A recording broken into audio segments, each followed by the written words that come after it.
Okay, so this is a quick introduction to the chaotic scanner. I'm just going to quickly give you an overview of what actually does what. Just before we do that, it's just good practice just to move the sliders just from the default positions and then back, just so it makes sure that any values that are in those sliders from when the patch was previously saved is then overwritten. One thing that you must do though is drag the cutoff all the way up to the right, otherwise any audio that you do create you won't hear because the cutoff will be too low. Okay, so let's just take a quick look at the patch itself and what you're given in the presentation window. This is the jitter matrix itself. This is what's going to be creating the sound, in effect what the synth scans in order to create the waveform. At the bottom here are two scopes which allow us to visualise the waveform, and it just gives you an idea of what's actually being produced.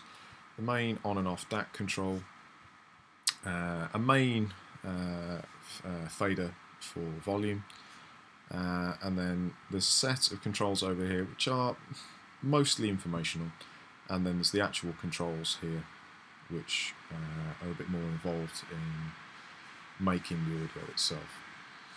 So at this point I'm just going to turn the DAC on, and because it's a black screen the output will be at its full negative point.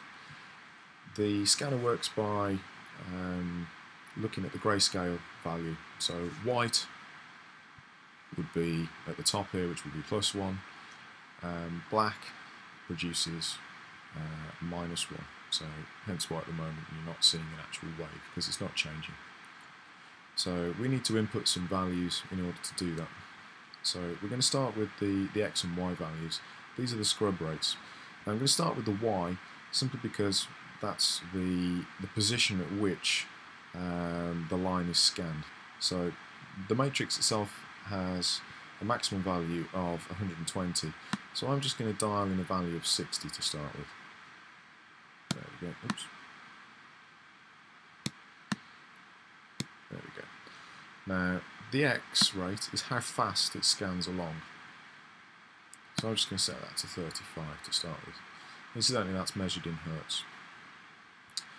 At this point we can start making adjustments to these faders, and then you'll see values over here change, and you'll see these values change as well. So I'm just going to dial in some values to start with, and just pick a different fraction. There we go.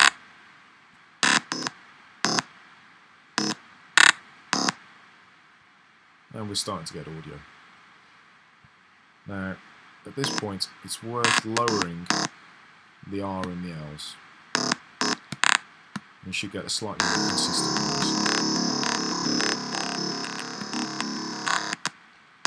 The R controls this, the randomization value of this, which in effect turns the matrix almost on and off. So a lower value will mean that it's producing a lot more audio.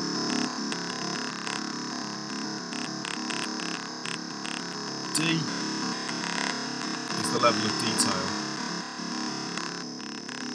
in the fractal itself. You can see it's kind of smudgy there. As you raise that up, it will get sharper because the level of detail is being raised.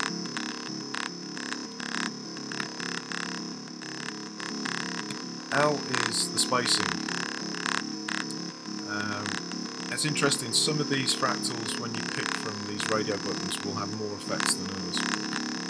L in this particular case isn't doing a great deal here. S is the scale, which is the level of zoom almost. If you imagine looking down on the matrix as from a God's eye point of view, the higher that value, the further that you zoom out.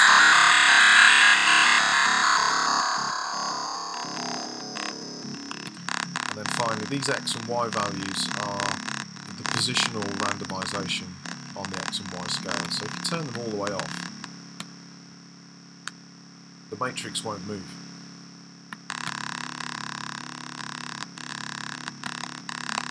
And the greater value you input there, the more movement on the relevant scale.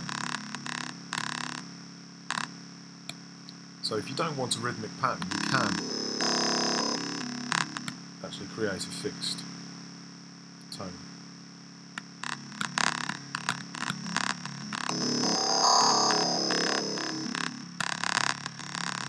Finally, overall filter.